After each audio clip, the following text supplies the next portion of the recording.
Se eu dissesse que ela foi uma das mulheres mais bonitas da história, você provavelmente riria. Mas na década de 1740, ela se tornou uma das mulheres mais cobiçadas da Grã-Bretanha. Órfã desde jovem, Fanny teve uma infância difícil e precisou trabalhar por um tempo como prostituta de rua. Então, como ela se tornou tão infame e desejada? Venha comigo explorar sua história. Os detalhes da infância de Fanny Murray são bastante incertos, mas a maioria dos estudiosos acredita que ela nasceu na cidade de Bath, no sudoeste da Inglaterra, em 1729. O pai dela parece ter sido um músico de sobrenome Hodgman, mas pouco mais se sabe sobre ele. O nome Murray parece ter sido uma espécie de nome artístico que Fanny adotou no final da adolescência, quando começou a trabalhar como cortesã em Londres. A família dela provavelmente tinha uma condição financeira razoável, já que a profissão do Sr. Hodgman e suas associações com o famoso dandy Bull Nash certamente indicariam uma origem de classe média. No entanto, o pai de Fanny morreu por volta de 1741, quando ela tinha apenas 12 anos, e como sua mãe, sobre quem quase nada se sabe, havia falecido antes dele, Fanny ficou órfã naquela época. Agora sozinha e empobrecida, Fanny começou a vender flores nas ruas de Bath para sobreviver. Durante esse período, ela ouviu fofocas escandalosas e percebeu quantos homens ricos e idosos tinham belas mulheres em sua companhia. Diziam que ela própria era uma moça bonita, e não demorou muito para que chamasse a atenção de John Spencer, um mulherengo de 34 anos, que era neto de um dos maiores generais da Inglaterra, John Churchill, o primeiro duque de Marlborough. No entanto, Spencer estaria longe de ser seu salvador. Ele a encantou com palavras gentis e promessas não cumpridas, e depois de conseguir o que queria com ela, foi embora rapidamente. Ela poderia ter se tornado uma moça desonrada, não fosse pelo antigo conhecido de seu pai, Bull Nash. Nessa época, já tinha mais de 60 anos e convidou Fanny para morar com ele. Nash cuidou bem de Fanny e lhe deu o gosto pelas coisas boas da vida. Bem, podemos supor que ela o fez muito feliz, de fato. Embora Nash vivesse por mais 20 anos, em 1743 Fanny já havia se mudado para Londres, onde conseguiu um emprego no que era conhecido como uma protegida, sustentada por um patrono. Essa era uma situação em que um protetor rico pagava uma quantia inicial para permitir que uma jovem se estabelecesse como cortesã ou prostituta de alto nível. O motivo pelo qual esse tipo de trabalho exigia uma quantia substancial de dinheiro era devido aos vestidos, joias e cosméticos caros que eram necessários para entreter homens ricos e poderosos.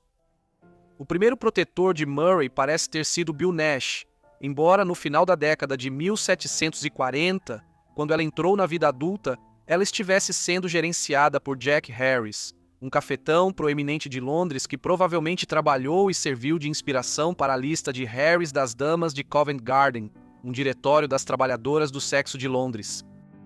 Antes de conhecer Harris, Murray havia enfrentado dificuldades financeiras e foi forçada a se tornar uma prostituta de rua, oferecendo seus favores por uma quantia pequena.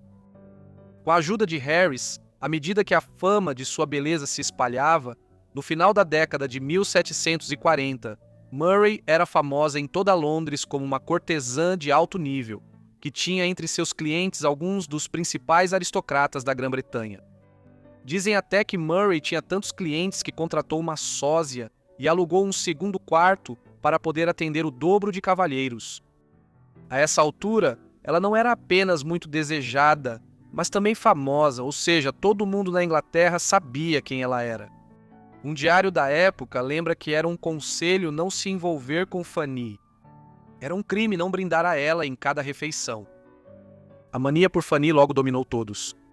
Ela estava constantemente nas notícias e surgiu como um ícone da moda, sendo elogiada por suas roupas e seus trajes. A influência dela na moda da época era tão grande que toda mulher da cidade copiava até a menor mudança em seu estilo. Enquanto isso, seus maridos compravam secretamente retratos em miniatura dela e os colocavam em seus relógios de bolso para poderem admirar sua beleza. Na década de 1750, Sua fama era tanta que apareceu em várias xilogravuras e panfletos publicados em Londres. Um deles, intitulado A Criada Descuidada, supostamente oferecia conselhos de Fanny sobre questões sexuais, ou, como era descrito, como se tornar uma verdadeira dama francesa, embora não se saiba se esses conselhos eram realmente dela. Provavelmente usaram o nome dela para aumentar as vendas. Parece provável que Fanny tenha sido parte da inspiração para uma das publicações mais ousadas da Inglaterra hanoveriana, que apareceu em duas partes no final de 1748 e início de 1749. Memórias de uma Mulher de Prazer, ou Fanny Hill, como é mais popularmente conhecido por causa da personagem principal, foi escrito por John Cleland, um quase vigarista que estava na prisão dos devedores em 1748, quando terminou o livro, embora seja mais provável que ele o tenha escrito enquanto visitava Bombaim, no oeste da Índia, para promover um esquema à coroa portuguesa para estabelecer uma Companhia das Índias Orientais Portuguesa.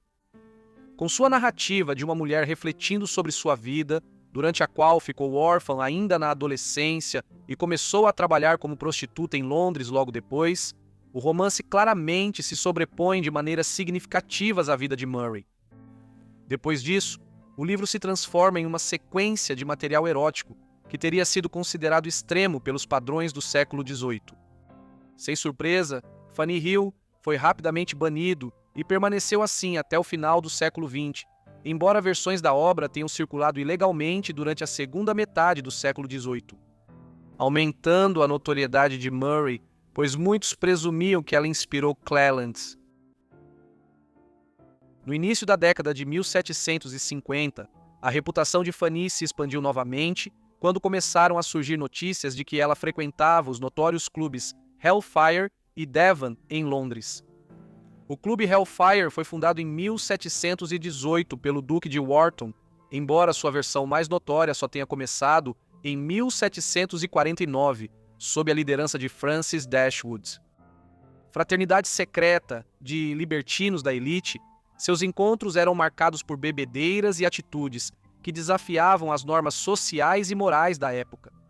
Apesar de ser uma sociedade só de homens, Fanny era contratada às vezes para aparecer fantasiada de freira e participar de festas obscenas com bebida.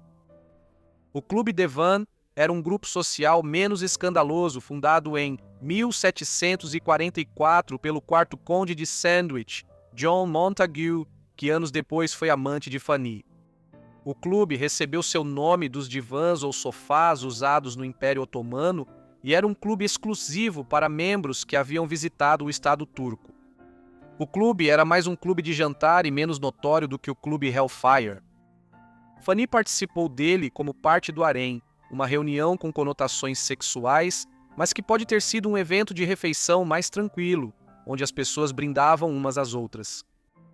Exatamente qual era o papel de Fanny no Clube Devon não está claro, mas foi de curta duração, já que o clube fechou na segunda metade da década de 1740, quando vários membros saíram para fundar ou se juntar ao mais ousado Clube Hellfire. No início da década de 1750, Fanny se casou com Sir Richard Atkins, sexto baronete Atkins de Clapham, um nobre inglês de menor importância que tinha aproximadamente a mesma idade de Murray.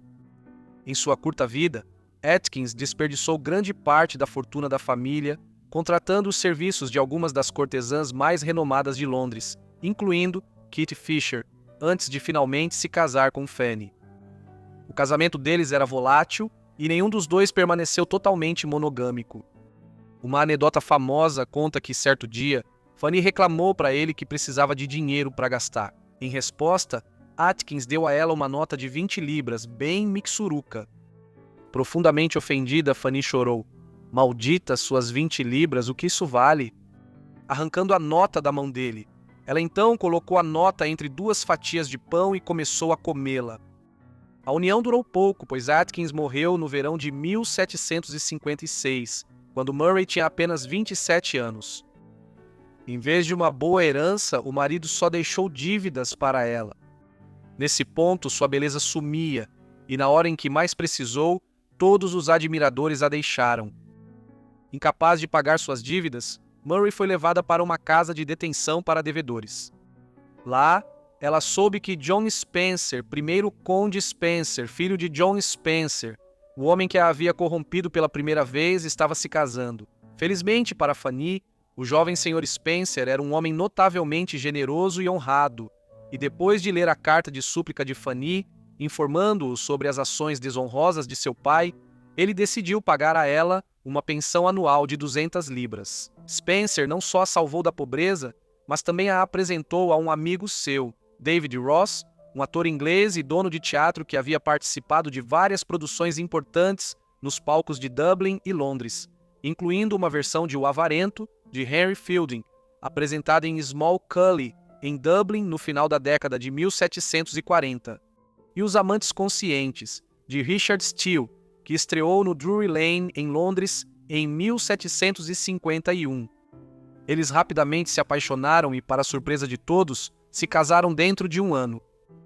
A união deles foi feliz, e apesar das escolhas de carreira anteriores dela, Fanny parece ter abandonado seu trabalho como cortesã em 1757 e permaneceu leal a Ross após o casamento deles.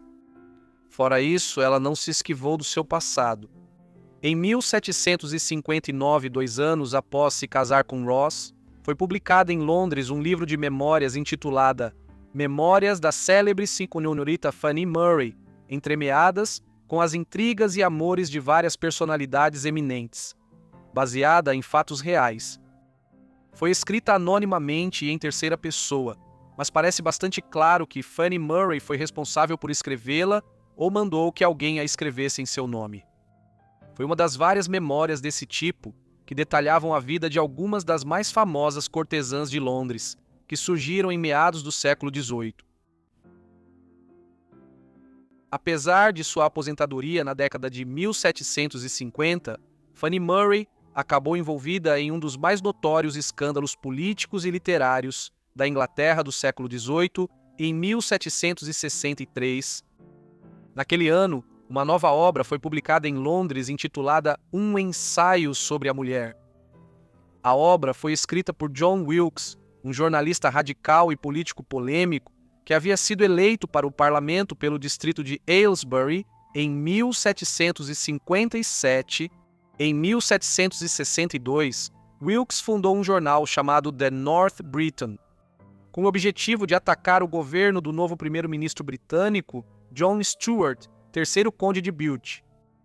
Wilkes possivelmente escreveu um ensaio sobre a mulher em colaboração com Thomas Potter, um colega parlamentar e membro do Clube Hellfire, antes de Thomas Potter morrer em 1759.